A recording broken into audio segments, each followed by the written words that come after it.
Buenas tardes, de vuelta a todos y a todas. Bienvenidos y bienvenidas a otra charla en el marco de estas conversaciones que estamos teniendo sobre educación ambiental. En esta oportunidad, por primera vez, vamos a tener una charla con un geógrafo. Él es Marcelo Troncoso, que además de profesor de geografía, es licenciado, ayúdame Marcelo, que se me fue, licenciado en didáctica de las ciencias sociales, licenciado en didáctica de las ciencias sociales y geógrafo, y profesor de geografía. ¿Cómo andas, Marcelo? ¿Todo bien? Muy bien, ¿y vos, Gustavo? Bien, bien, por suerte muy bien. Contento Marcelo, de la además, invitación. tiene una trayectoria de haber estudiado mucho y trabajado mucho el tema del fracking, y eso es, en primer lugar, lo que te quiero preguntar, que puedas contar un poco, Marce, qué es esto del fracking, en qué consiste, y bueno, y lo que tengas ganas de contarnos al respecto. Bien, primero gracias, Gustavo, por la entrevista y por la invitación. En realidad todo esto surge para mí con una investigación en el 2014 en Tandil, cuando vivía en la ciudad de Tandil. Bueno, ahora estoy acá en Capital, pero vivía mucho tiempo en Tandil. Y a partir de una investigación que me despertó con ver un documental que se llama Gasland, muy recomendable, que estuvo nominado incluso para los premios Oscar. A partir de eso es que empecé a atar cabos y a dar cuenta de que esto nuevo, que era fractura hidráulica o fracking en inglés, se iba a dar en la provincia de Buenos Aires. Siempre me interesó las cuestiones ambientales, sobre todo, bueno, en la zona en la que estaba con sofización, pero como que venía hablándose de esta cuestión y digo, bueno, ¿qué es fracking? Y ahí, bueno, empezando a investigar, empezando a buscar fuentes académicas, bueno, de distinto tipo, me entero que es un tipo de extracción, un método no convencional de extracción de petróleo y de gas, ¿Qué donde significa no no es convencional? digamos, bien, a eso voy. No es la extracción que todos conocemos de hidrocarburos normal, común, que vemos sobre superficie, quizás con una cigüeña o con una torre de perforación, que perfora y, bueno, y busca justamente los hidrocarburos debajo del suelo. Que esa sería la convencional, la que todos conocemos o tocamos de oído, ¿sí? La Mm. no convencional justamente lo que busca es otro tipo de extracción y es llegar a la roca madre generadora de hidrocarburos. Siempre en las clases, como para que, clases y charlas que he dado, como para que se pueda entender, es haciendo una analogía cuando se nos quema una olla, por ejemplo, estamos haciendo un guiso y se nos quema la parte de abajo, el raspar esa parte de abajo es lo que vendría a ser lo no convencional, el buscar el petróleo dentro de la roca madre, dentro de la roca generadora del hidrocarburo, tanto de gas como de petróleo. Ajá. Por lo tanto, para poder sacarlo en la roca, que no es fácil, obviamente, se utilizan otros elementos. Se hace una perforación desde superficie, aproximadamente pueden ser entre 1.500 metros a 3.000 metros de profundidad, dependiendo de dónde está la roca. Hay rocas que están mucho más en profundidad.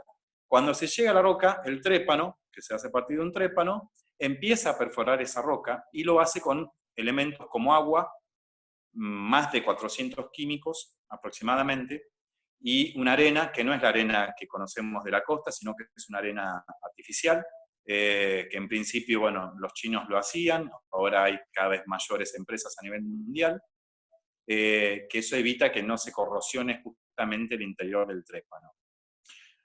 Esto genera una explosión debajo de superficie, aproximadamente son 12 atmósferas de presión, que es una bestialidad, y cuando se genera la explosión ahí se libera el petróleo o el gas, en rocas que son shale gas, por ejemplo, y vuelve otra vez a la superficie, y se hace un método medio similar después a lo que es la megaminería, que vos, Gus, lo conocés muy bien, pero lo explicamos que es como una especie de decantación, ¿no?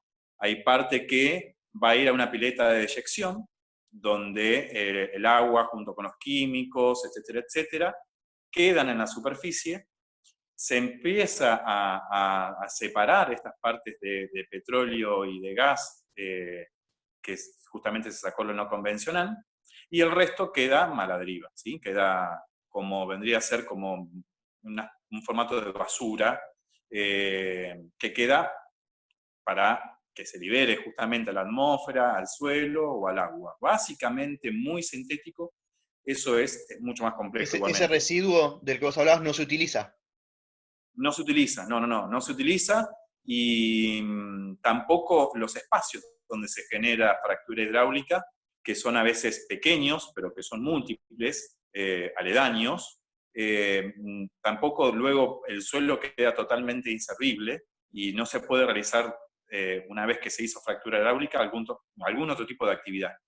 Queda totalmente inservible, como si fuese totalmente desértico, ¿sí? El espacio. Porque es tanta la carga de contaminación que generan los químicos y tanta, digamos, la depredación al ambiente, que, bueno, no se regenera. Y esto ocurre en varios países del mundo, bueno, incluso en nuestro país, en Argentina, en la famosa vaca muerta. Me salen pensar en Así, dos preguntas, Marce. sí, La primera, este método no convencional que vos comparás con el tradicional que más o menos todos tocamos debido a cómo se hace, ¿tiene otros costos, costos más altos que los tradicionales, que la forma tradicional? sí. Eh, Sobre todo son, a ver, tiene costos y mano de obra, e incluso te puedo decir que tiene profesionales que son mucho más caros.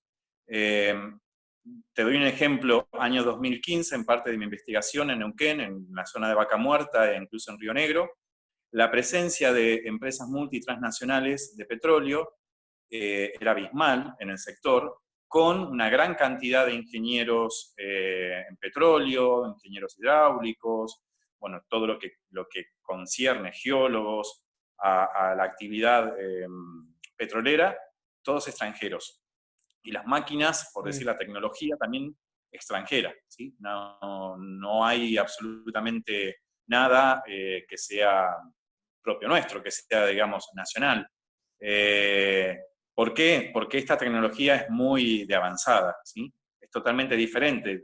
Generar una especie de perforación en una roca madre, eso es, digamos, como un valor agregado mucho más claro, importante que aquel que sí conocemos de lo que es extracción convencional, que es digamos, la que tenemos desde Mosconi en adelante, para dar una idea, ¿sí?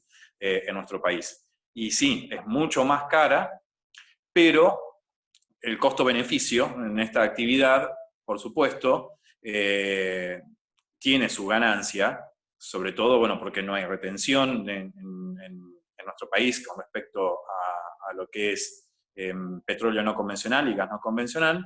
Y bueno, y su extracción se realiza porque, y bueno, porque el petróleo en el mundo, también ya lo sabemos, a nivel mundial, como recurso es finito, por lo tanto se va agotando, y más con el consumo masivo que estamos teniendo con respecto a nuestros recursos. Y una forma también de poder aminorar esa cuestión y esos costos es a través de realizar fractura hidráulica o fracking. me pongo en el lugar de un estudiante, ¿no? De escuela media, que vos ¿Mm? le presentás el tema y le contás que en Argentina tenemos un enorme yacimiento, porque Vaca Muerta es un enorme yacimiento. Y uno se tienta a decir, qué bueno que tenemos ese yacimiento tan grande, porque permite extraer un montón de recursos. ¿Cómo podemos problematizar, o cómo se te ocurre a vos que está bueno problematizar ese imaginario de que, bueno, que capaz está bueno, digo, pero que está bueno discutirlo también? En realidad lo he hecho, digamos, del 2014 en adelante, todo año que me toque dar justamente un tema que en realidad lo introduzco con megaminería, o sea, como que voy mechando con otros temas, ¿no? En quinto año de provincia de Buenos Aires, donde en geografía vemos las cuestiones del neoliberalismo en nuestro país, Geografía y económica. las implicancias, exacto, geografía económica y sus implicancias, es como un tema novedoso. Primero, en principio, le llama la atención que es fracking, ¿sí? Que es fractura hidráulica. Y la manera en que lo hago es una manera en la que se puedan formar como ciudadanos. Y ahora les paso a explicar esto. En la que puedan ponerse en el lugar del otro, ¿sí? Trabajar con la cuestión de la otredad, que es lo que me gusta, y trabajar con puntos que sean contrapuestos y consensuados. ¿A través de que siempre genero debates? El año pasado, por ejemplo, en la experiencia que genere debate, eh, yo hago una presentación general de lo que es la fractura hidráulica y después divido en grupos para poder ver qué puntos de vista y qué intereses tiene cada uno de los actores sociales implicados.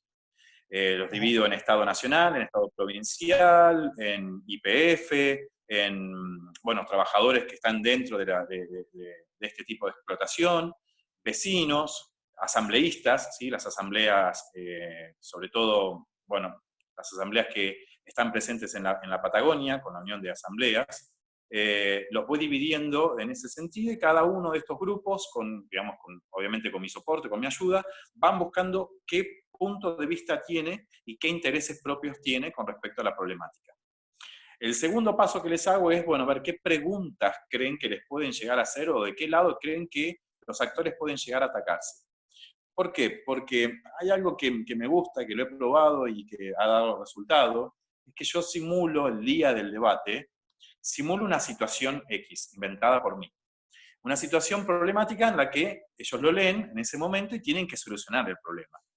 Y en realidad deben hacerlo, porque obviamente el debate en los adolescentes es algo que les gusta mucho, porque pueden Ujú. tener su voz, porque les gusta actuar, porque van vestidos de campesinos, van vestidos de IPF, o sea, es como que tienen su actuación, tienen su participación, y es como que se sienten no tanto evaluados por el hecho de que sienten que es como un juego, ¿sí? Por más que están teniendo una carga teórica y están como Claro, intentando ponerse en el lugar del otro, que es lo que más me interesa, sin darse cuenta ellos están como construyendo ciudadanía, que es muy central digamos, claro. para las materias que son de sociales, ¿sí?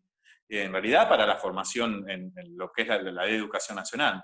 Pero en eso es como que se sienten partícipes y, bueno, obviamente empiezan a generar debate con respecto a la fractura hidráulica, se complementan mucho. Hubo casos en que incluso se han conectado, esto ellos mismos y ellas, se han Mm. conectado con los sectores en sí, o sea, los reales, Los de los sectores verdad. de la asamblea, con trabajadores. Ah, yo tengo un tío que trabaja en IPF y me dice tal cosa. O sea, empieza a ver toda esa, a ver de lo cotidiano que ocurre, ¿sí? En toda esa construcción empieza a ver las diferencias, empieza a ver semejanzas, etcétera, etcétera, que ingresan al aula y que bueno, y que se debaten. Y qué bueno que ocurra eso, ¿no? No solamente con la Claro. fractura hidráulica, sino que lo he hecho también con megaminería, lo he hecho también con bosques nativos, o sea, con distintas temáticas que sean ambientales, en que ellos se puedan meter en la piel del otro, Y que en el problema en sí. claro, más allá de esto te iba a decir, del problema en sí o del rol que a cada uno le toque, la enseñanza que vos le estás transmitiendo es de la complejidad de la realidad social, digamos, porque lo que tiene de interesante esto es que es una Exacto. realidad social muy compleja y que no es tan sencillo decir, bueno, este tiene razón, el otro tiene razón, sino que hay un montón de esto, de intereses de actores sociales y que lo interesante es Ujú. que entiendan la complejidad, ¿no? Y más allá de lo que cada uno le Sí, haya sobre tocado todo, representar. sí, sobre todo lo que bien decís, Gus, esto es, a ver, más allá de educación ambiental, ellos también tienen muy en cuenta la cuestión económica y lo ambiental, o sea, que como que dos esferas que están ahí, Sí. Más eh, que en quinto es puramente más en económico quinto, el sí, enfoque. tal cual. Tienen en cuenta toda esta cuestión y además, bueno, los finales es que obviamente el problema no se resuelve Por suerte, en 2 horas que tenemos de clase, de por debate, supuesto. y es como que un poco se bajonean, pero en realidad, obviamente, la conclusión mía que es esto. Eh, Imagínense que estamos 2 horas tratando de debatir un tema que no lo podemos solucionar. Bueno, esto trasladado a la realidad social es lo complejo que son todas estas cuestiones problemáticas y bueno, y sobre todo que aprendan que hay multicausalidades, hay multiescalaridades, que a veces Claro. no nos damos cuenta que nos superan, pero bueno, que se queden con esa cuestión, ¿no? De lo compleja que a veces es la sociedad y a veces lo injusta, por supuesto. Che, Marce, Pero de que ellos estos, puedan construir ciudadanía. perdóname, de estos ¿Sí? actores sociales que vos mencionás, me interesa preguntarte por uno en particular que, bueno, que yo ¿Mm? sé que vos estuviste trabajando mucho, que es el de las comunidades mapuches. Si Sí. si querías contarnos un poco bueno, el trabajo que vos estuviste haciendo y cómo es el rol de las comunidades mapuches en este enorme brete que es el tema del Sí, fracking. para mí, a ver, pude trabajar, a ver, es toda una cuestión cultural, ¿no? Gracias a que tenía un contacto en Tandil con un familiar mapuche en la zona de Zapala, pude contactar con Relmu y con Martín, que ellos son, digamos, de la comunidad mapuche y que están en plena defensa de su territorio en principio, por que les quieren quitar sus tierras porque existen explotaciones de petróleo convencional y a su vez no convencional. Entonces, en esta agresividad es la que yo me sumergí, que conviví con ellos 3 días. El primer día fue como un poco complejo para mí porque, bueno, era tratar de entender las lógicas representacionales de ellos, bueno, esto de incluso analizarme a mí si yo no era un espía o lo que me iba Mm, dando cuenta, ¿no? O iba a ser justamente una investigación. Pero bueno, por suerte todo eso ya el segundo día se dejó de lado y mi realidad es como entender el porqué de la defensa del territorio por parte de los mapuches, esta visión del Estado versus un bien común, por llamarlo, o sea, la visión del bien común que tienen los pueblos originarios es totalmente diferente a la representación capitalista, que esto ya lo sabemos. Eh, pero la cantidad de, podría decirte, a ver, de cuestiones que realizan para poder defender el territorio es admirable. Eh, Ellos, sobre todo, han tenido en la comunidad muchas muertes. No solamente, bueno, estuve ahí, estuve entrevistando también a representantes mapuches en la ONU, y, y tienen muchas muertes también en la zona de Loma de la Lata, allá por los 90, te acordarás, Gustavo, ujú. y por cuestiones de petróleo que tienen sangre, digamos, o plomo en su cuerpo, y que bueno, que al fallecer esto no puede ser escrito en los hospitales porque bueno, no se hace un estudio con respecto a esta cuestión de si tienen plomo, si tienen zinc, cualquiera, digamos, de los químicos, eh, y queda como que, bueno, murió por paro cardíaco, que también Mm, ocurre esta cuestión. claro, paro Pero cardiorrespiratorio. En algún momento se le paró el corazón y dejó de respirar. exacto, sí. Pero en realidad mucha de la comunidad mapuche siempre está en defensa porque, bueno, el Estado a veces para poder retirarlos del territorio no les provee de agua, no les provee de servicios básicos, e ingresan a su territorio de noche o, bueno, a oscuras. Bueno, en el caso en el que yo estuve con Renmo y con Martín, la casa de ellos había sido incendiada con uno de sus hijos dentro, que bueno, lo pudieron salvar por suerte, pero quedó con quemaduras en el rostro, en su piel, y todo es para que directamente se vayan, ¿sí? Porque, no, porque obviamente la cuestión mercantil y el tema del territorio nacional, el territorio provincial, es lo que interpone a las comunidades y a los pueblos originarios. ¿Sí? Entonces, en medio de esta lucha, es como que hay que tratar también de entender los otros actores, los que están presentes. Claro. Y bueno, esto también lo he utilizado, incluso he mostrado parte de la grabación que he tenido con ellos, parte de sus entrevistas, y está bueno porque también le cambia quizás la visión o el prejuicio que se pueda llegar a tener con respecto a los pueblos originarios, sobre todo en Claro. adolescentes. Y sobre todo con la comunidad mapuche que en los últimos años, Mm, por lo menos desde el caso de claro, Maldonado, se ha exacto, criminalizado de una manera espantosa. tal cual, como bien decís, Gus. Sí.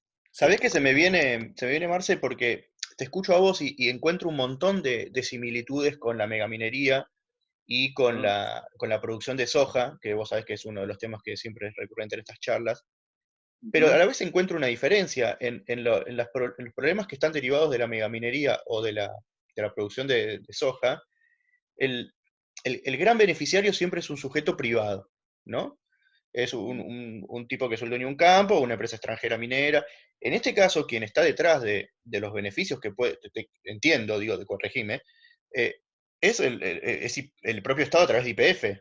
Esto es así, digo, porque si es así, cambia la configuración, ya no es el mismo problema, porque esto no se hace, estos estas barbaridades que vos contás, este entramado mafioso que existe también en la megaminería y que existe también en la soja, no es para el beneficio de cuatro o cinco multimillonarios, sino que en este caso acá hay un beneficiario que es público, ¿no?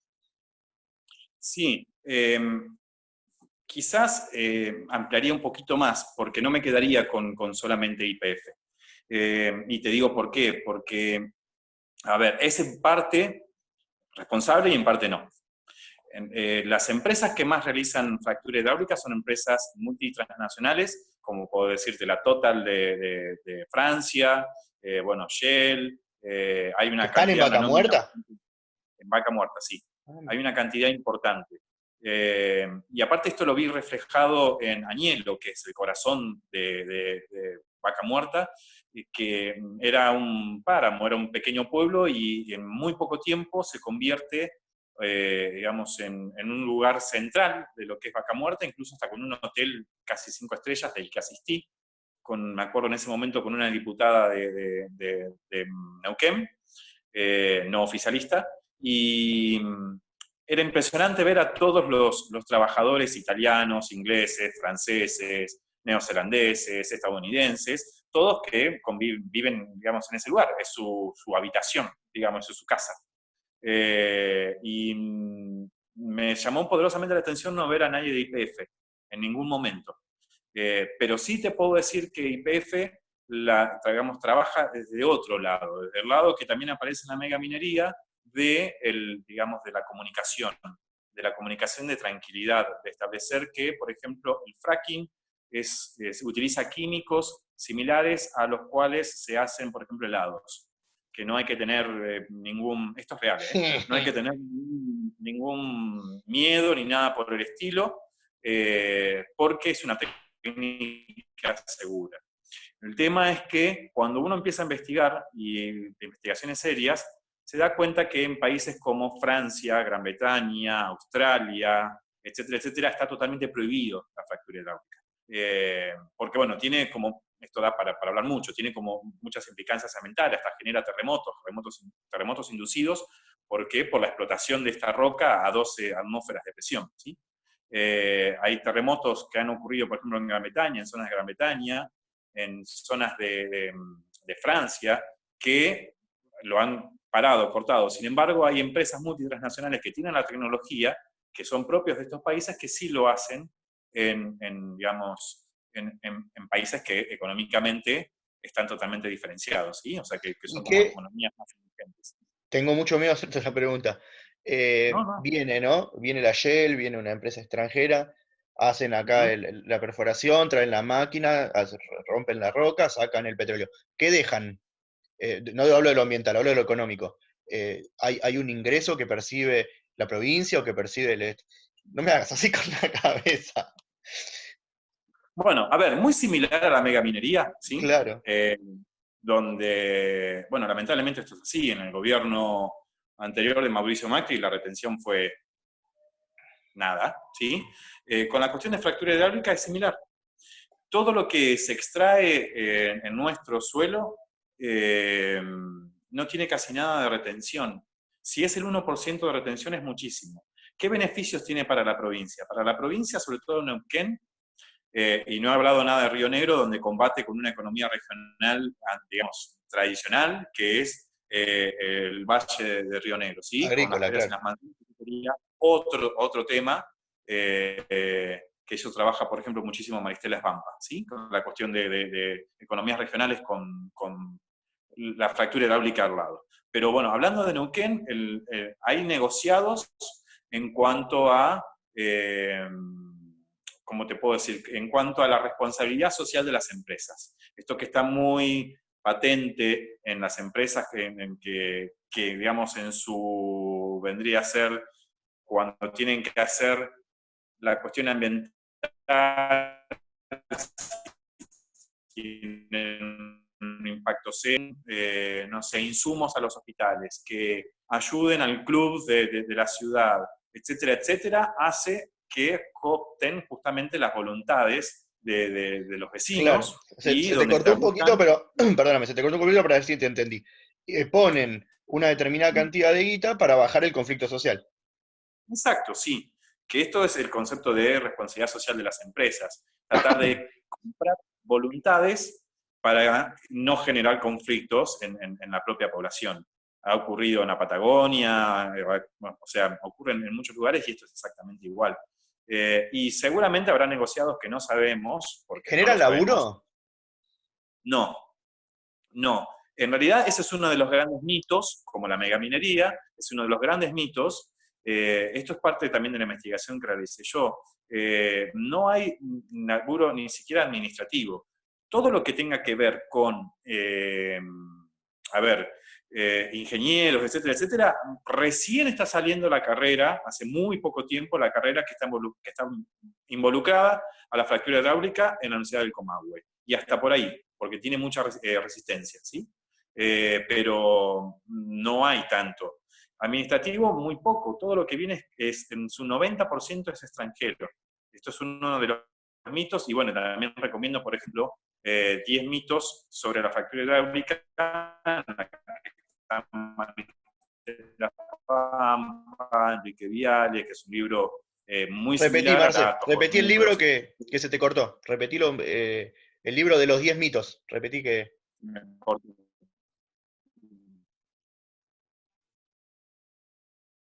Bueno, veníamos bien con la... Mitos sobre fractura hidráulica, que ahí están compositores como el abogado ambientalista Pampa, hay un geógrafo que tuvo experiencia en Estados Unidos digamos, con lo que es fractura hidráulica, que es Ochandio, ¿sí? O sea, que hay muchos especialistas que también hablan de esta cuestión de trabajo y que en realidad no da mano de obra masiva como quizás Mm. podríamos llegar a pensar.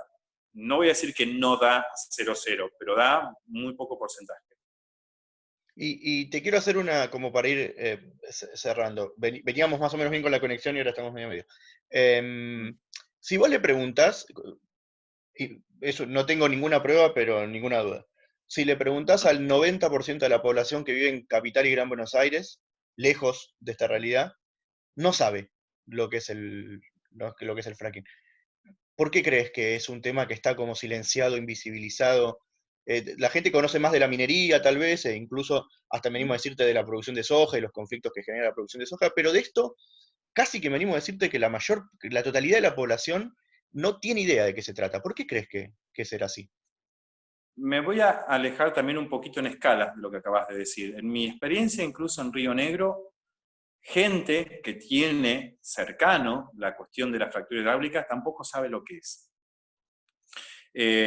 Por lo tanto, Gran Buenos Aires no, Tandil tampoco lo sabía. Yo me tomé, digamos, junto con una profesora de la UNICEN, la doctora María Galleri, salimos a la provincia de Buenos Aires a dar charlas a los vecinos con respecto a lo que era la fractura hidráulica para empezar a movilizar, porque entre Tandil y desarrollo en la cuenca Calormeco también hay, digamos, hay reservas, existen, son carbón sobre todo, pero en realidad supongo que esto está callado y no está tan visibilizado, porque incluso cuando se hizo vendría a ser el convenio con Chevron detrás, un convenio, también fue de una forma inconstitucional porque no pasó por el Congreso de la Nación y fue como una especie de, podría decir, de negociado clandestino, ¿sí?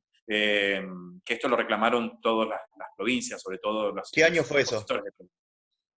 Te estoy hablando del año 2013, ¿sí? Firmado. Se 2013. firmó ese convenio para, sí, finales de 2013 y principios de 2014. Yo cuando empecé la investigación ya esto ya estaba un poquito avanzado y ya comenzaron las primeras perforaciones de fractura hidráulica en Neuquén. Y también en la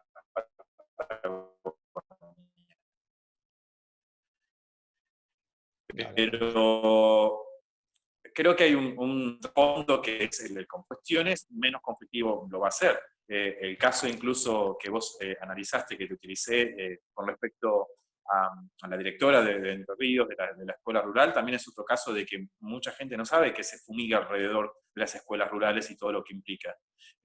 Mucha gente tampoco sabe muchas cuestiones de megaminería. O Cierto. sea, hay muchas cuestiones ambientales que lamentablemente no se saben porque, a ver, se puede consumir también un tipo pienso yo, ¿no? Un tipo de medios de comunicación que, bueno, en estas cuestiones hay muchos intereses detrás y hay muchos intereses que se silencian. Mi voz, por ejemplo, cuando yo salía a dar charlas, fueron también de muchas partes, me generaron, a ver, intentaron callarme, con algunas medias heavies, amenazas, pero bueno, es porque bueno, hay intereses por detrás que cuanto más uno masifica una cuestión que sabe que es perjudicial no solamente para la salud, para los vecinos, sino para el ambiente, y sí aparecen los grandes poderes detrás que intentan callar. Bueno, ahí estamos, tenemos que estar eh, los docentes y las docentes para darle visibilidad a esto, para trabajarlo en las aulas, que es, te repito, me parece un tema súper interesante y súper potente en términos pedagógicos porque permite problematizar, complejizar la mirada social de nuestros estudiantes y está bueno el aporte que nosotros podemos hacer en eso, que es Ujú. en lo que, en nuestro laburo docente, digamos, y es lo que nos Exacto. toca, lo que nos toca hacer, a pesar de que hay poderes que son mucho más grandes que nosotros, que van a intentar silenciar el problema. Sí, lo importante de acá creo es construir ciudadanía, ¿sí? Y que comprendan, que se entienda que se puede construir ciudadanía, con voces a favor, en contra, disidentes, siempre respetando obviamente la opinión de los demás, pero bueno, se puede construir ciudadanía incluso con estas temáticas que son reales, que son actuales, que impactan, ¿sí? Y que, bueno, por lo menos se pueden trabajar desde la docencia y desde la educación. Y desde Está la como muchas formación otras. docente, Marce, porque es importante que También de la los dos formación. laburamos en formación docente, formar docentes para que también puedan hacer este abordaje de estas problemáticas de esta forma que vos contás. Exacto, sí. Trabajando de la complejidad, de la multiscalaridad, de la multidimensionalidad, la multicausalidad, digamos, de varias cuestiones en la formación docente también. Exacto. Bueno, Marce, yo te agradezco un montón. Dentro de todo, la conectividad nos dejó conversar bien, o por lo menos mejor de como habíamos probado, que venía bastante mal. Ujú.